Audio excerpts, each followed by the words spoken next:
Welcome to Mortgage Lending Mastery, the world's longest running podcast in the mortgage industry.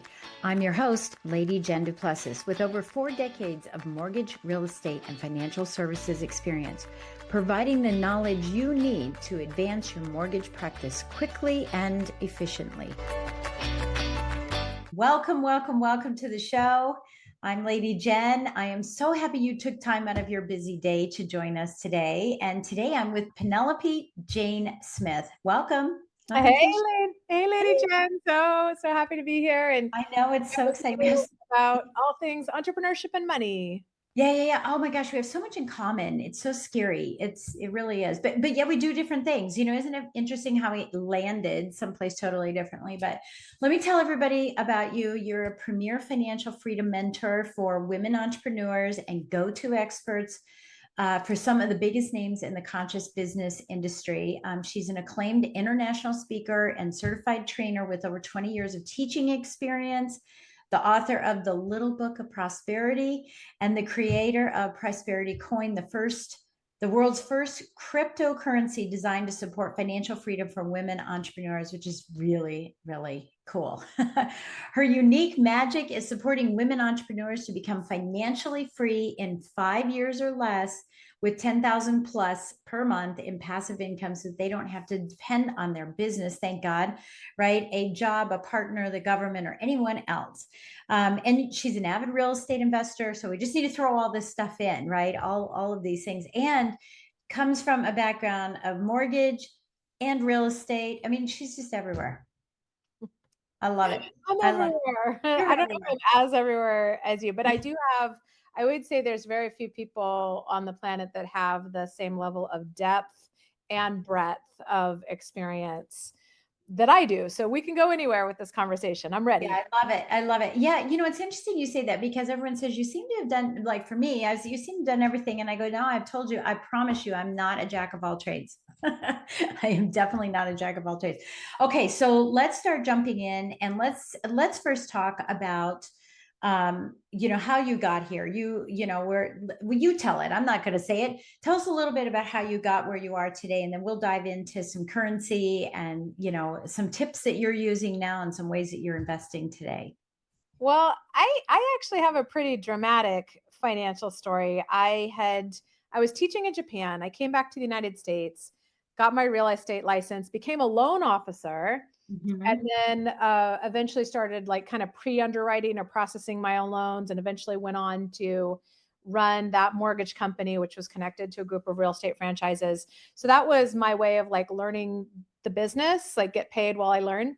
And my vision was to learn how to invest in real estate and run businesses and then teach other people how to, because freedom is one of my highest values. And I wanted to support other people in creating passive income and financial freedom, because that was something I had never heard about in school or at home growing up. And I was like, oh my God, people need to know this, right? So that was the vision. And I got to the point where I was like, okay, I'm ready to start my own investing, and starting with $10,000 of my own money over the next 4 years, not 40 years, 4 years, I turned that into over $6 million in real estate. And I had 35 properties all around the United States, and I was on track to be able to retire. I say to be financially free. Right. And this was when? Well, this was, okay, so we're coming into 2008. So by the time I was 31, I was like, I'm going to be set for life. And then the global financial crisis happened in 2008, and like everything just went down like dominoes. I lost my $6 million real estate empire. I lost my own home to foreclosure. I mean, even the electricity got turned off and I couldn't afford to get it turned back on. And all of the food in the fridge went bad. And I lived in fear that I was going to come home and find my pets trapped inside and the locks changed to my house.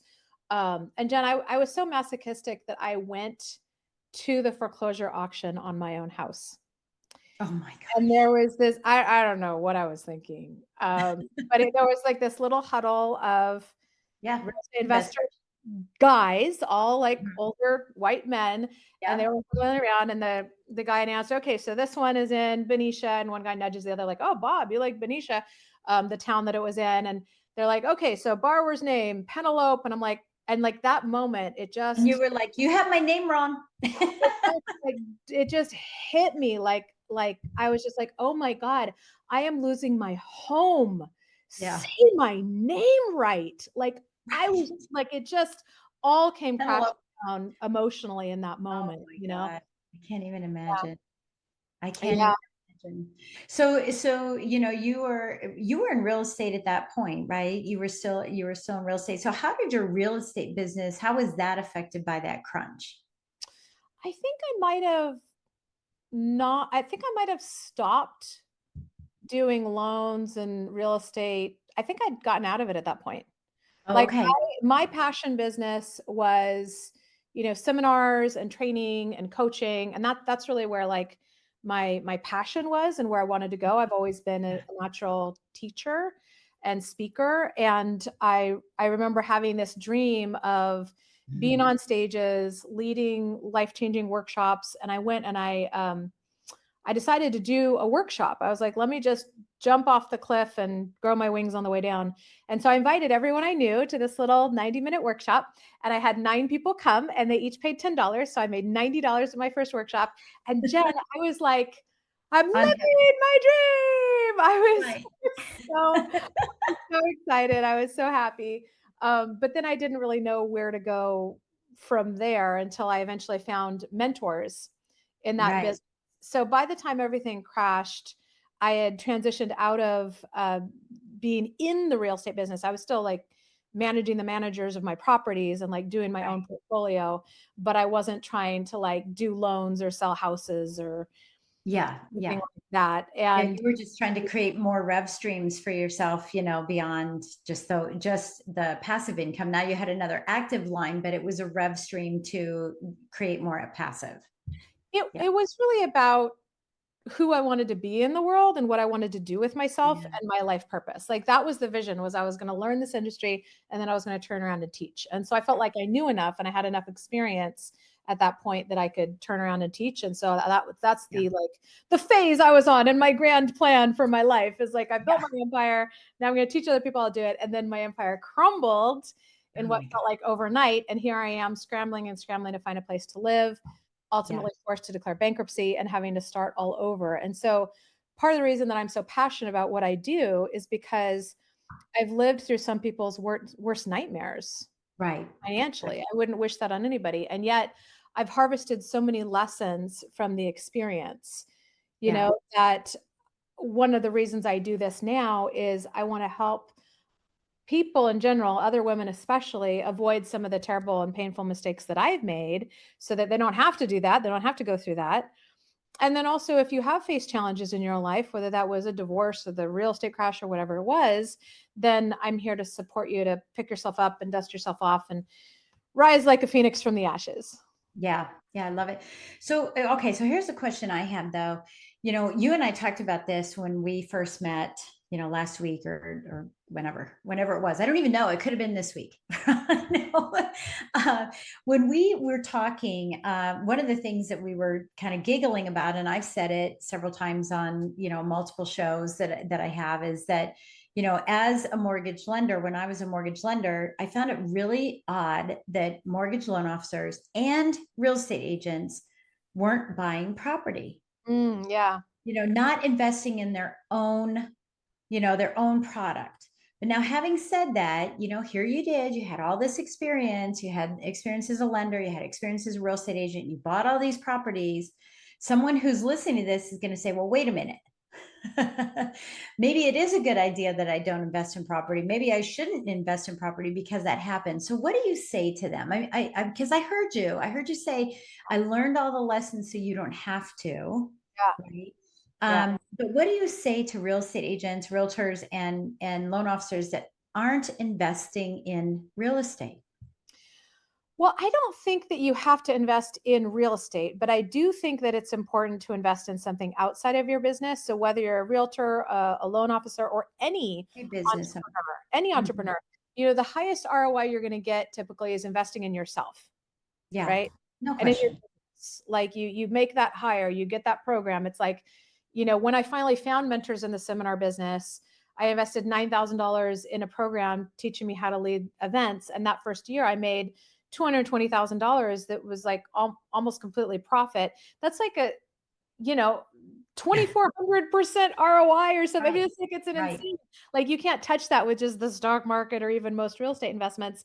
And Yeah. yet you have to strike a balance between investing back in your business and and investing outside of your business if you ever want to be free, which of course is one of my highest values, right? That's why Right. we do what we do. So ultimately, you have to invest in or build or create assets that are going to continue to generate income for you, passive income or semi-passive income. Otherwise, you're always back to square one. You know, we have people who are paycheck to paycheck, but we also have people who are commission to commission. So when you're a Yeah. loan Oh, no doubt. No doubt. you're just Yeah. only as good as your last deal. And like, now I need another listing, or now I need another loan. It's like back to square one all the time. It's like, it's exhausting, even if you Yeah. love people and you love what you do. And even if you want to work forever, like I said, my seminar and training business, this is my passion business, right? So Yeah. I have no intention of, not doing it. However, what if I couldn't, right? Like my grandma was an entrepreneur. My grandma ran a gem shop. So we had like all this like rose quartz and amethyst and like crazy crystals all over the house, which is really cool. And that was fine. She enjoyed doing that until one day she was walking across the street and boom, got hit by an SUV. Now she's fighting for her life in the intensive care unit. She can't run her business, Right. right? Right. So I think Right. it's really important that we let go of that like myopic focus on revenue, or like how many listings you have or how many loans you have going. And it's like you have to start, siphon off some of that profit into Right. buying Long. assets. It's like growing your own version of the goose that laid the golden eggs, right? Yeah. You want to Yeah. grow a big enough golden goose that you can eventually Yeah. live off the golden eggs. And even when you move on from this life, like why not leave that legacy in goose form to where the golden eggs can continue to nurture your Yeah. family or the causes you believe in or your own foundation Yeah. or whatever. So I just think like that's the game, and it's so important. It's like Warren Buffett said, if you don't find a way to make income, or if you don't want to find a way to make money while you sleep, you're going to work forever, Yeah. right? That's It's like exactly it. Well, you don't want to trade time for money. I mean, there's no doubt about it. I have no problem trading time for money in the like, if you're doing something you love and you want to get paid for it and you're Well, making yeah, some because you're doing your events. Look, I do events, I do master classes too. We both do master classes. We do both do workshops and things. There's a difference there, but when you only rely on the money, one of the things we used to say, we used to work in a real estate office. We were an inside loan officer. Worst times of my life, best times and worst times. And because you live in this bubble, this glass bowl, you're like a little fish and everybody can see you in there. And but we would say it's the old real estate agent shuffle. And literally these realtors would come in and they were so old, they were 70 and 80 and 85. One person, I mean, it's ridiculous. And they can't even walk. They're like right across the room, and you can hear them all there and everything, and thinking, I don't ever want to be like that. I mean, they didn't look happy. They were ornery as can be. And it was like, if you don't like it, leave it. But they can't, right? They yeah. didn't set themselves up. It's interesting. So I was going to say something about my path, but I want to hear about your path. What was that vision that you had that said, when I get here, and this isn't once I do this, okay? Because I don't believe in this. Once I perfect my thing, then I'll talk. I'm Yeah. talking about, what was the vision for your trigger to know that you hit your financial freedom? Because it's that I know what financial freedom is, but I think we're going to have to explain it to everybody, and it is different for everyone. But what were some of your triggers? Well, I think that financial freedom means different things to different people. Like for some people, it means making enough money to pay their bills. They're like, "Ooh, I can support myself. I don't have to rely on some other person. There's freedom there." And I Yep. absolutely believe that. And for some people, it's being out of debt. They're like, "Ooh, I'm free of debt." And I actually Right. see it as a spectrum of Yeah. there's eight Too. milestones along what I call the path to prosperity. So the first being cash flow positive, where you can pay your bills. Yes, there's freedom there.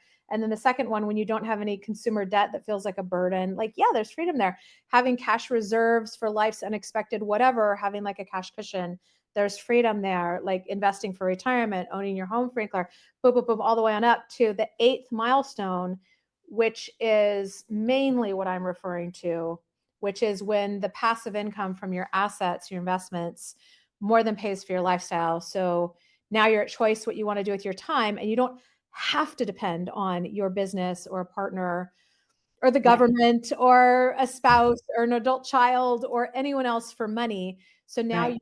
you're making choices from a place of freedom and joy instead of debt and obligation. And I have to do this to pay the bills and, that kind of Yeah. thing. Okay, so I know that you have, I'm going to talk about it now. I know you have an event coming up, right? So let's talk about that. We purposely did this podcast so we could get this out to everybody.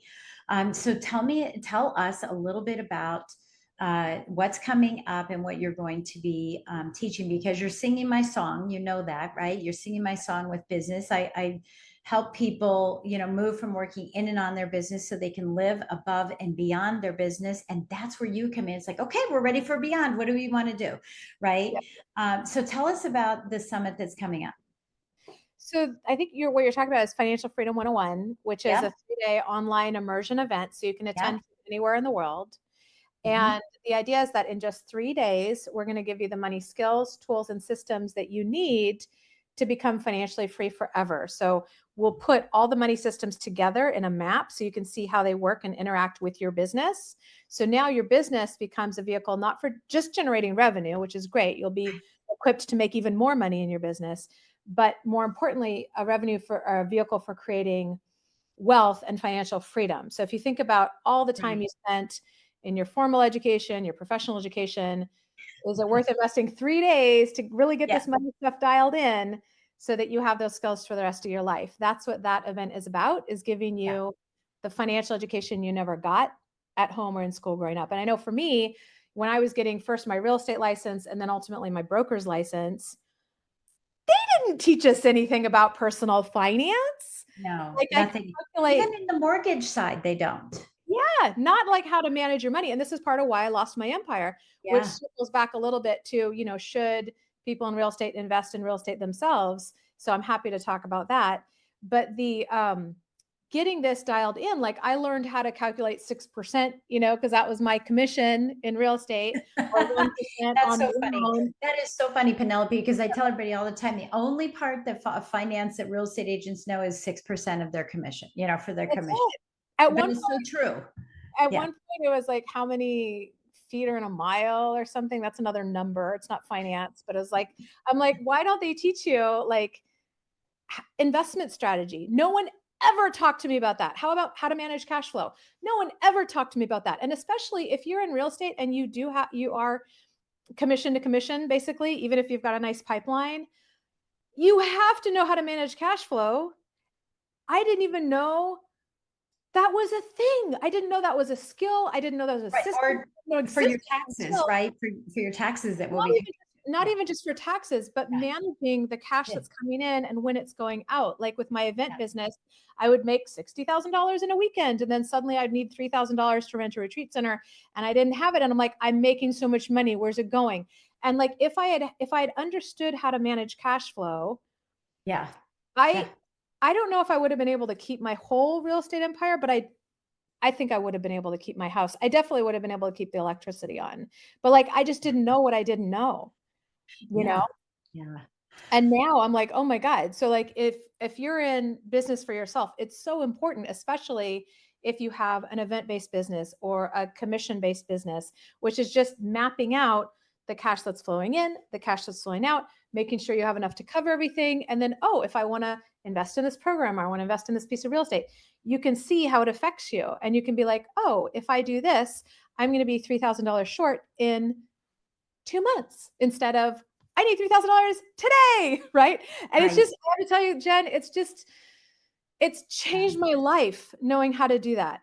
It's changed my life. And that's why I want everybody to know how to do it. And we go in deep into how to manage cash flow at Financial Freedom 101. I think we have like half a day just on that and like giving you all the systems and how to adapt it to your own behavioral style and preferences because it's a little different for everybody.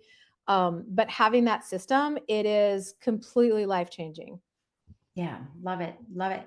And I think it is too. I mean, it combines, you and I were talking about this. It combines a little Dave Ramsey, a little Penelope, a little Rich Dad Poor Dad, a little of this, a little of Solomon's Secrets, right? Proverbs. I'm just saying that, if you read Proverbs, you have an MBA in finance. So that's all I got to say about that. Um, I think it's really cool what you're doing. I love that you're doing that. So this 3-day event, is it just for women? I just want to get clarity for people. Yeah, it is. We aim it to women entrepreneurs because women are so underserved by the financial planning industry. Mhm. And we have men, people who I don't identify as woman or man. Like you don't have to identify as a woman to attend. However, I will say 86% of financial advisors are men, most of them over 50. All of the big box financial advisor models that are supposed to be based on the average person are based on the average man. They don't Yeah. take into account women's longer lifespans, differences in our career paths, our financial goals. And so women end up with less money at retirement, but it has to last us longer. So that's why we focus on women, but everyone is, Hey, if you want to learn about money, come to it, right? yeah. So we'll have the link in the show notes as well, so you can get signed up for that if you want to attend that. Okay, I want to switch gears just a little bit in our time that we have left. I want to talk about the business of your business. Mhm. Tell us how your business is structured today. What keeps it rolling and going? What's the structure that you have in place? So when you say structure, it makes me think business model. Is that what you're thinking?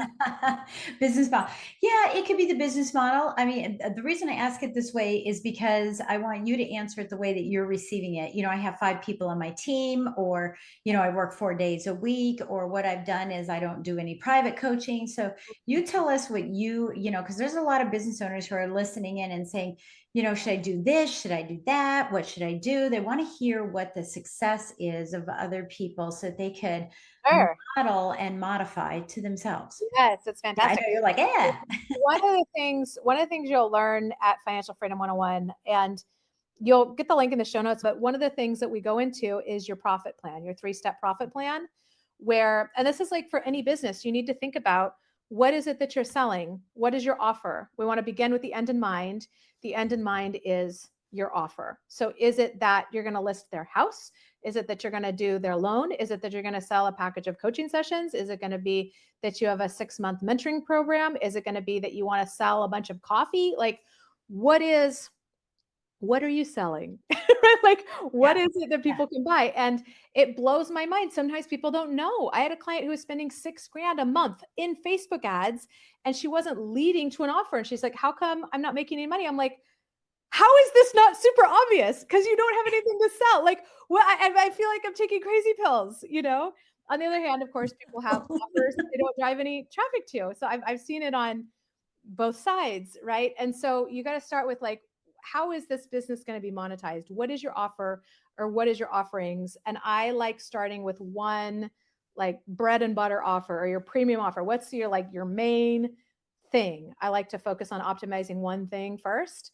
Then the next part, working backwards, is your sales system, or your enrollment system. Like, how do you bring people to that offer? Is it a listing presentation?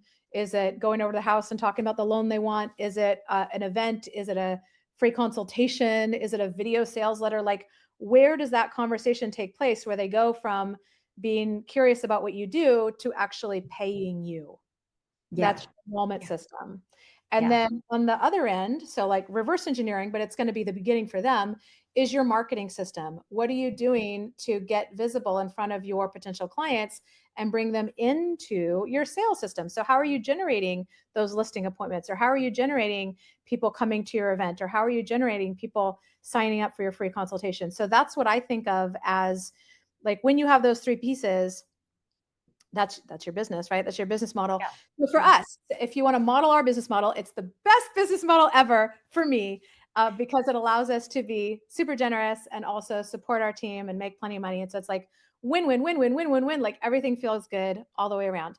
So our business model is, on the offer side, we have a 12-month mentorship program called the Financial Freedom Accelerator. And that's where we work with people closely over 12 months to become financially free in 5 years or less. Some of them do it within the 12 months. Some of them, it might take longer, but they have the plan to get there in Yeah. 5 years left. So Framework to get that's it a done. premium Yeah. program. Not everybody's going to sign up for that, and that's okay. Our enrollment system is a 3-day online event called Financial Freedom 101, which I talked to you about. And you're like, oh, wait, I don't know if I want to go in your enrollment system. Yes, you do, because what I love about this model is that the event itself is so great. Yeah. It's really great just on its own. You don't need to sign up for the 12-month mentorship program to get a lot out of the event. We really go through and put your whole entrepreneurial wealth blueprint together. So when people leave that event, they have all their money systems in place. And then if they want our support implementing and going beyond, okay, maybe the 12-month, but the event itself is really great. And so what that allows us to do is be super generous, get this world-class financial education out into the world. And then it also, some people will go on to that next step, right? We Yeah. make a little bit of money from event tickets, but these events, I mean, we're putting like $80,000-$90,000 into producing each of these events. So it's not like we're making a bunch on the events. Oh, hang on. We need to stop for a sec because they let my son in, even though I told them. Okay. Brilliant. Brilliant. So, what would you do differently in your practice? If Okay. you So were what I would do, heading into this now, yeah. yeah. If I was going back to when I was like a loan officer, realtor, even beginning of my speaking business. Even now, yeah. Anything, anytime you want to tell us anything, anytime. Yeah. Oh my gosh. Oh my gosh. Okay. So if I could go back and talk to my younger self, back when I was like teaching in Japan and getting, studying for my real estate license, I would say, Penelope, open a Roth IRA, max it out every year, just auto invest in an index fund. Cause then you've got your like slow and steady wins the race money. Like, Right, right. You have the time to allow for that. Yeah, yeah, yeah, it's like so much compounding, and like when you yeah, start doing that in your 20s, like let's say you start when you're 25 and you go till you're 65, that's 40 years. Even if you're just putting $50 a month in, yeah, that's like 24 grand over 40 years. That's not that bad. It's pretty easy. But if you could get like a 15% return on your investment, you would have almost $1.6 million. So like yeah. really allows you to grow that Well, and money. especially if your company's matching, when you're in the younger the younger years. Okay, so Yeah, anything you can put away, the earlier you can put money away, like the better, right? And then the next thing I would absolutely, tell myself is learn how to manage cash flow because that's what I didn't know that had my whole real estate empire crumble before my eyes. So, yeah, you have a certain amount coming in and going out, but like at different times. And so you need to match that out and map it out so that everything is covered and what you can invest and what you might need to hold off on and what you might need to cover a different way. And then you just have a lot of clarity and visibility around your finances. And like cash, it's like the air and blood in your business, right? yeah. Like almost any problem can be solved by having With enough cash on hand. anything in life, your health can be solved, everything can be solved in that. Okay, so take your finance hat off for a moment. And what would you tell a business owner who is, at that they moved it into the second career because that most people are, right? It's second career. We're into the second career. They're still working on some imposter syndrome issues, because they don't feel like they know the business, but they're really good at what they do, right? And they're trying to figure out, how do I make this, make money, but take that financial hat off because I know what you're going to say is learn cash flow. What is the number one thing they need to do to move the needle on their business? Then we'll talk, and then you're going to be talking about saving the money, right? But let's talk about moving the needle. So in terms of shifting, like completely outside of finance, but it will ultimately impact finance. Mm-hmm. Is when you have imposter syndrome, or when you're nervous about like, do I have the value? Can I deliver the goods? Which is how I felt when I went bankrupt, right? I'm like, oh my God, I'm a financial coach and I just went bankrupt. And I Who's can't tell anybody. who's going to listen to Right, me, right? right, right. Who's going to listen to me knowing that I just went bankrupt, right? So the thing about that is when you're in that place, you're focusing on yourself. Mm-hmm. Shift is to focus on helping other people. So even while I was going bankrupt, like I knew a lot and I had a lot of value that I could offer to help other people, and what kind of snapped me out of my funk and feeling sorry for myself and depressed and like, oh my God, I just lost everything. Was, wow, there's other people having challenges as well. How can I help them? And even when COVID hit, I just put all this money into new AV equipment for my in-person event. And then Right. do it because we Who's just fun. shut down. And I was like, oh, poor me. And then I was like, wait a sec. I remember this. Don't stay in for me. And I was like, I bet there's a lot of other people who are getting furloughed and their business is shutting down and they're having to pivot and getting sick and blah, blah. I'm like, how can I support them? So I started doing like free financial coaching and just whatever I could do to support people navigate that transition. And so I would say the more you can support, like focus on supporting other people. So who are your ideal clients? What are the problems that they're having? What do they need? How can you meet them where they're at? And the better you can solve their problems, number one, it's going to get the whole imposter syndrome out of the way, but also ultimately that will grow your business, because a business is basically you're solving people's problems for money. That's that's Yeah, basically. I mean, really, you're highlighting, they have the symptoms and highlighting the pain, and making sure that they do. Yeah, and I mean, especially in this economy where we have, so much indecisiveness, for a lot of people. Some people are saying, "Hey, I may throw in the towel." Some may not. What would you tell them? If they're deciding if they want to throw in the towel or not. Yeah. Well, I would say, like, if you feel called to do a certain business, if you feel called to do a certain thing, you wouldn't feel that way unless there was somebody on the other end calling you. Like, if you imagine a phone ringing, there has to be somebody dialing that number somewhere else. So if you feel called to do something, I think that's like evidence that there is somebody that wants that thing. So it's all about like, how can I show up for my people? How can I show up for my ideal clients? How can I, expand my energy and more Just creatively to more be there. people? Yeah. Right? And so I think that, like, if you're not feeling that anymore, if you're not feeling called, if you're feeling called to something new, well, maybe that's the direction to go. And if you're like, yeah, I'm not feeling this anymore. Like when I had my first kid, there was a program I was running, and I've been running this program for a decade. It was my dream. And then another one that I had started, and I was like, wow, I am suddenly a full body no to this, you know? Right. Right. So, I mean, if you're like, wow, the arc is over. Right. I'm no longer interested in doing this. I'm no longer feeling called. Okay, great. But if you're feeling called and you're just like, I don't know how to do the marketing, or I don't know where to find the people, there are like a ton of mentors for that. Yeah. Yeah. Yeah, I think so too. And I mean, I say, keep it up, keep it up. Well, it's been an absolute pleasure, Penelope. And we'll have the link in the notes here so that you can grab a ticket for the Financial Freedom. What is it? Financial Freedom Financial Freedom 101. Freedom 101. I feel like there's 3 F's in it. I don't know why, but Financial Freedom 101. And, hopefully you can be there. I'm hoping to be there. We're still working on my schedule to see if I can make it work, but, I hope that you, grab that opportunity to get there and see what you can do to change things for you. So with that, I'm going to ask you, Penelope, what would you like to leave us? A quote, a mantra, something that you'd like to leave for us? Oh, sure. I was scrolling Facebook a while back and I saw one of those little quote meme things, and Yeah. it just stopped me in my tracks. I'm like, oh, that's it. And it said, do something today that your future self will thank you for. I I love was like, that. oh, yes, yes, yes. And so I hope that as a result of this conversation, listening with Lady Jen and I, that you do something that your future self will thank you for. If you're coming to Financial Freedom 101, I know you're going to get a lot out of that, but one way or another, thank you so much for being here, and hopefully we'll talk soon.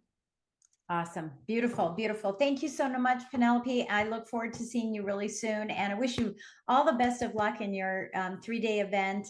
And I want to thank you for listening in, for taking time out of your busy day, and ask you to run on over to YouTube and subscribe to our channel. And if you have a few moments, use that thumb and scroll down to the bottom, give us a great 5-star rating, and put in a great review for Penelope and something that you learned from this podcast episode.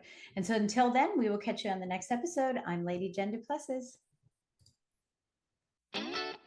Thank you for joining Mortgage Lending Mastery. If you found value in today's conversation and would like to get support, simply go to supportfromjen.com. That's supportfromjen.com, or reach out to me on social media. Keep watching and listening for more insider secrets, stories, strategies, and ideas to help you become a master in your business.